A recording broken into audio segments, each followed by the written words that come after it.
Today we'll cover ASPE 3061, IAS 16, Property, Plant, and Equipment. The question we want to ask is, are these items and costs incurred classified as PPE? Do we recognize all the costs to PPE, some of it, or none? So we'll cover 4 phases. The first phase is, what is PPE? How do we recognize it initially? Second is, how do we recognize subsequent cost to PPE? Third is, what are the effects of capitalization? And fourth is, what are some differences between ASPE and IFRS? So first is, what is PPE? PPE are tangible, long-lived assets. It just means that it has physical substance. And a quick review of what assets are is 3 points. One, it's a resource that we control, and we control the access to the benefits. Second point is, it's probable that this resource will generate future economic benefits for us. And then third, this resource can be identified. The cost and the value of this resource can be reliably measured. So once we've identified that it is an asset, the question is, can we move it into PPE? There's 3 criteria to initially recognize an item as PPE. The 3 are, first, it is held for use to produce goods or services. The second is it's acquired, constructed, or developed with the intent of it being used on a continuing basis.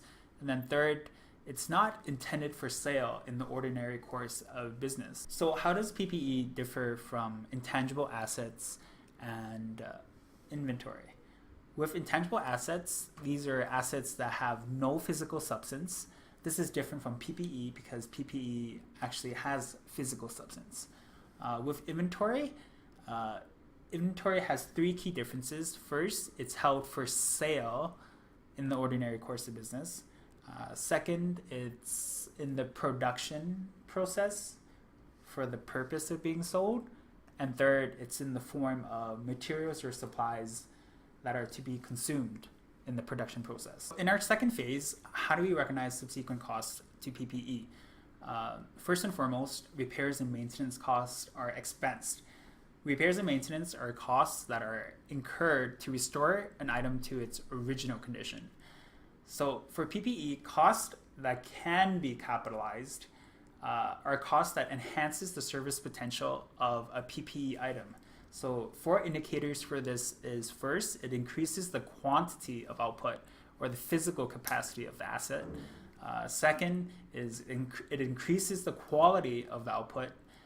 Third, it increases the useful life of the asset. And then fourth is it decreases the associated operating cost.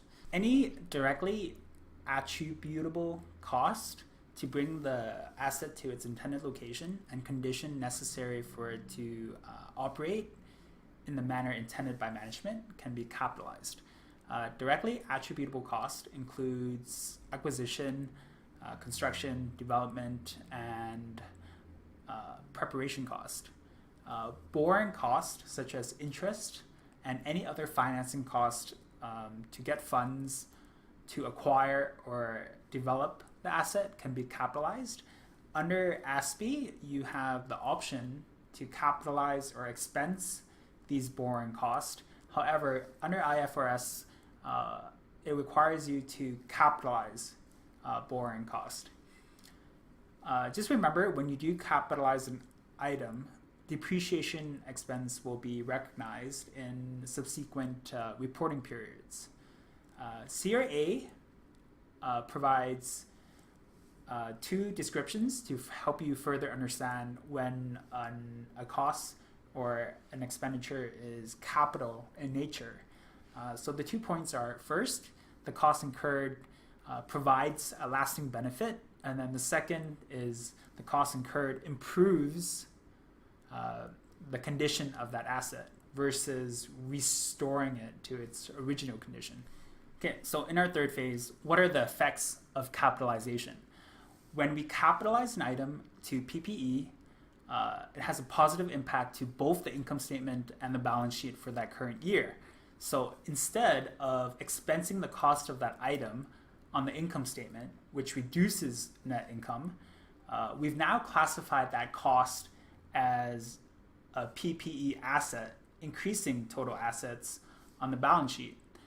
So basically what we've done is we've moved the cost from the income statement into classifying it as an asset on the balance sheet for that current year. Once we do capitalize an item, depreciation expense will be recognized in subsequent reporting periods. This means that it will decrease our future earnings. So to maximize our future earnings, we should allocate as long as a useful life that can be reasonably justified to decrease our depreciation expense per year in subsequent periods. In our fourth phase, we'll cover some differences between ASPE and IFRS. Under ASPE, PPE is measured under the cost model, while under IFRS, you have the option of measuring PPE between the cost model and the revaluation model.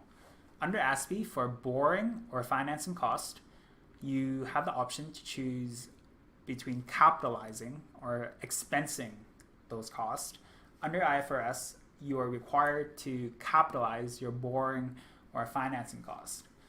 For depreciation, calculated under ASPE, you choose the greater between cost minus residual value over the useful life of the asset, or cost minus salvage value over life of the asset. Under IFRS straight line amortization, you will simply just use cost minus residual over the useful life of the asset.